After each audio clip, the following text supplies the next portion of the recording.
Hello বন্ধুরা, আসসালামু আলাইকুম। সবাইকে জানাই অনেক অনেক ভালোবাসা আর ঈদ মোবারক। ঈদের দিন খুব ভোরে ঘুম থেকে উঠে গেছি মেহমানদের জন্য হালুয়া, লাউয়ের সেমাই, চটপটি, মজাদার চটপটি রান্না করার জন্য। তো আমি এখন লাউয়ের সেমাই রান্না করব, একটু গাজর কুচি দিচ্ছি দেখতে সুন্দর লাগার জন্য। খেতেও খুব মজাদার লাগে। গাজরটা একটু সিদ্ধ হয়ে আসলে আমি লাউয়ের সেমাইগুলো দিয়ে দিলাম। তো ঈদের সকাল মানে এক অন্যরকম ভালো লাগা, চারিদিকে খুশির আমেজ, আর সে সাথে শুরু হয় আমাদের মায়েদের ব্যস্ততা।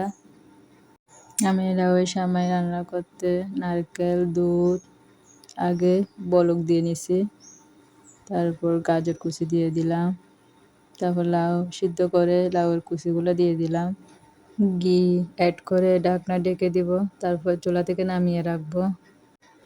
আমি অন্য হাঁড়িতে মজাদার চটপটি রান্না করার জন্য মশলাপাতি কষিয়ে রেখেছি রাতে। তো কষানো মশলাগুলো বড় হাঁড়িতে মটর সিদ্ধ করে রাখছি, ওগুলোর সাথে মিক্স করে দিব, মিক্স করে সিদ্ধ করে নেব। মজাদার এই চটপটি এভাবে রান্না করলে অনেক মজা হয়।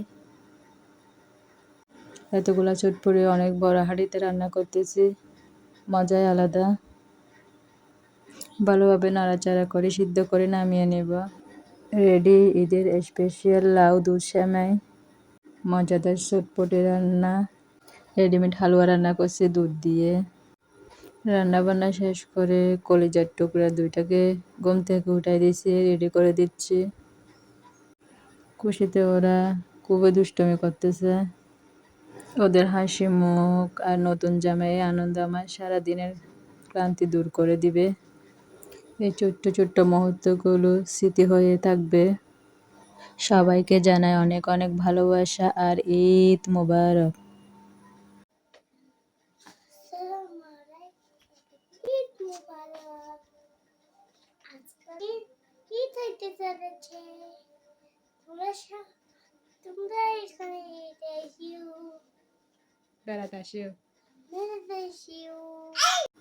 আমার মেয়েও সবাইকে ঈদ মোবারক জানিয়েছে। ও এখন ওর বান্ধবীর সাথে বেড়াতে চলে যাবে।